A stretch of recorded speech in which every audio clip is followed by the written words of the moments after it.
Ba't parang ako ba yung lumalabas na masama dito? Hindi ko makakalimutan lahat ng ginawa mo sa amin, kaya hindi kita mapapatawad.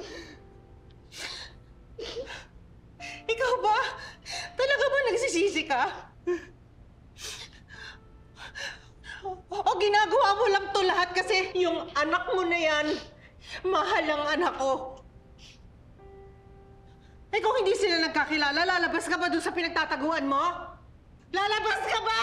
Tama na po.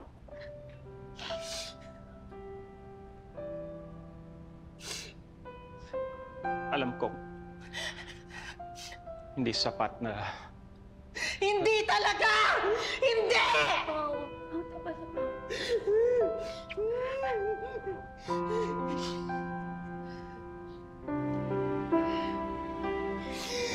Vic.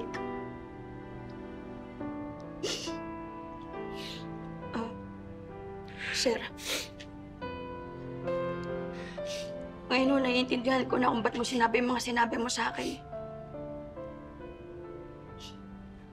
Pero may isang tanong lang po ako na sana sagutin niyo ng totoo. Princess, yes. Please.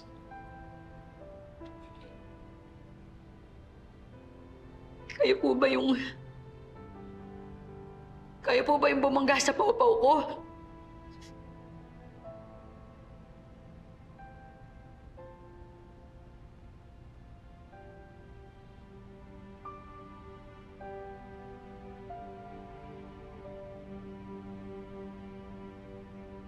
What?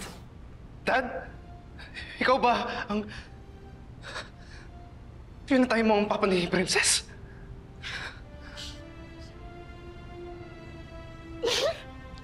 Sabi ko na po eh. Sabi ko na natatandaan ko po yung mukha ninyo eh. Kayo po yan.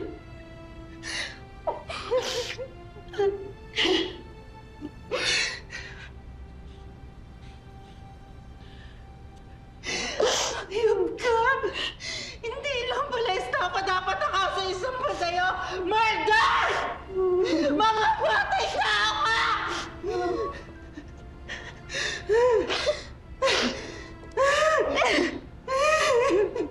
Oo. Ako yung nasa Manibela nung araw na yun. Sir! Sir, Donald! Oh, goodness gracious! Sir! Stop on the gas! Ano mo naman ako? Sir! Sir! Sir! Sir! Pero, sinubukan kong iwasan si Martin. Sir! Stop on the gas! Ano mo naman ako? Sir! Sir! Sir! Sir! Sir!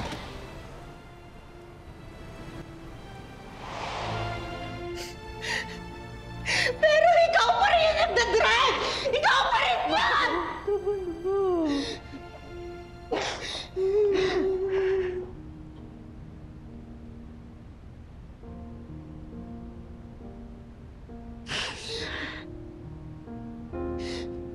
Hindi ko makalimutan yung araw na yun.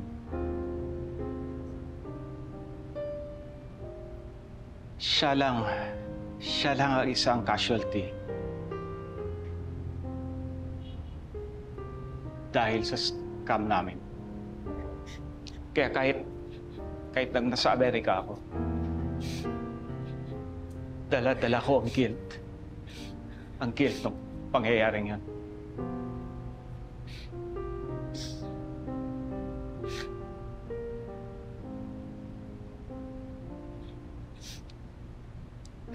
Anak, tapos na tayo dito. Mabubulok ka sa bilangguan.